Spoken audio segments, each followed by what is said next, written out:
இயேசு காரணத்தை ஒரு மாற்றி சொல்லணும்னா, உங்க மனசுல உங்க கணவர் இருக்கிறாரோ, உங்க மனைவி இருக்கிறார், பிள்ளைகளும் உங்க அப்பா அம்மா மேல நீங்க அன்பு பாசத்தை வச்சிருக்கீங்க இல்லையா, அதெல்லாம் உங்களை பரலோகத்துக்கு கொண்டு போகணும். எல்லா அன்பு அந்தந்த நேரங்களை மாறிடும். கணவன் அன்பு மாறிடும், மனைவி அன்பு மாறிடும், அப்பா அம்மா அன்பு மாறிடும், பிள்ளைகள் அன்பு மாறிடும். ஆனா இயேசுடைய அன்பு தான் மாறாது. God's love is unchanged. Never ever he will change. Hallelujah. I am the unchanging God. நான் மாறாதவர் என்று சொல்றேன். அப்படிப்பட்ட ஆண்டவர் தான் அப்படிப்பட்ட ஆண்டவர் தான் இந்த காலையில சொல்றாங்க. எல்லாம் மாறும், கவலைகள் மாறும், கண்ணீர் மாறும், காவல் மாறும், எல்லாம் மாறும். எப்ப மாறும்? இயேசு இருந்தால் மாறும். தோல்விகள் மாறும், பிரச்சனைகள் மாறும், எல்லா சூழ்நிலைகள் மாறும். எப்ப மாறும்? இயேசு இருந்தால் தான் மாறும். விசுவாசி சத்தமான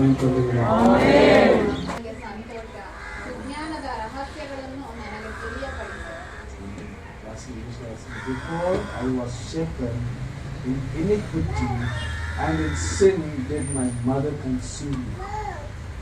Behold, thou desirest truth in the inward parts. நம்மள எப்படி பிறந்திருக்குன்னு பார்த்தா பாவத்திலே பிறந்திருக்கும்.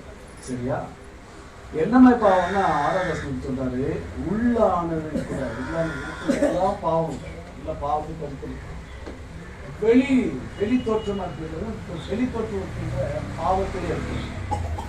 அப்ப மனுஷன பாவத்திலே இருக்கும். அதனாலதான் 7ஆம் வசனம் சொல்லுகிறார். 7ஆம் வசனம் வாசிங்க. நீர் என்னை ஈசோப்பினால் சுத்திகரியும், நீர் என்னை ஈசோப்பினால் சுத்திகரியும், அப்பொழுது நான் சுத்தமாவேன். என்னை கழுவியறலும், அப்பொழுது நான் உறைந்த மலையிலும் வெண்மையாவேன். கழுவுனா வெண்மையாயிடலாம், ஒயிட்டாயிடலாம்.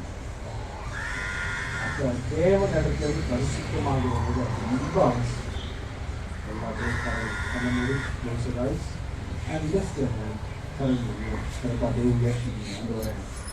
ஒரு முறை பரிசுத்தப்படுத்த உள்ளான மனுஷனும் வெளிப்புறமான மனுஷனும் பாவத்தை தான் கருத்து, பாவத்துல தான் நாங்கள் பிறந்திருக்கோம். இந்த ஒரு முறை எங்களை மன்னிக்கும். என்ன மாதிரி பாவம் இருந்தாலும் ஒரு விஷயாக மன்னிக்கும். ஆண்டவரே, உங்களுடைய மன்னிப்பை எங்களுக்கு ரட்சித்து தருமே. ஆண்டவரே, நீர் எங்களுக்கு அதற்காகத்தானே வந்து 3:16 யோவான்ல சொல்லுகிறீர். ஆண்டவரே, நீர் எங்கள் பாவிகள் எங்களை தேடி வந்து எங்களுக்கு ரட்சித்து கொடுக்க வருகிறேன். அதனாலதான் நாங்களா ரட்சிப்படைந்திருக்கோம். ஆனா மீண்டும் மீண்டும் மீண்டும் மீண்டும் பாவத்தில் இருந்தால் it is a sin. It is not holy. Again and again and again if I sin, it is a sin. It cannot be holy. It cannot be perfection in God's sight. It is sin and it is sin. Amen. Hallelujah. மீண்டும் மீண்டும் நான் தவறு பண்றேன், மீண்டும் மீண்டும் பாவம் பண்ணா அது பாவமாக தான் இருக்கும். அது தேவனுடைய பார்வையில் இல்லை. என்னை ரட்சிக்கிறாரு, என் பாவத்தை மன்னிச்சாருன்னா நான் பரிசுத்தமாக்க முடியாது. ஒரு நாளும் அது பரிசுத்தமாக கூட இருக்க முடியாது. பாவம் தான், பாவம் தான். அது என்ன மாதிரி பாவம் இருந்தாலும் ஆனால் தேவன் நம்ம கழுவினால் வெளியே பரிசுத்தமாக்க முடியாது. ஆமென். ஹல்லேலூயா. கரங்களை எடுத்து சொல்லி அதை பரிசுத்தப்படுத்து, சபையை பரிசுத்தப்படுத்துவீராக, என்னை பரிசுத்தப்படுத்துவீராக. Make me holy, Father God, inward and outward. I want to be pure. I want to be in perfection.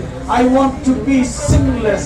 Lord, make me sinless and perfect and holy, and that you can only be done, Father God. Hallelujah.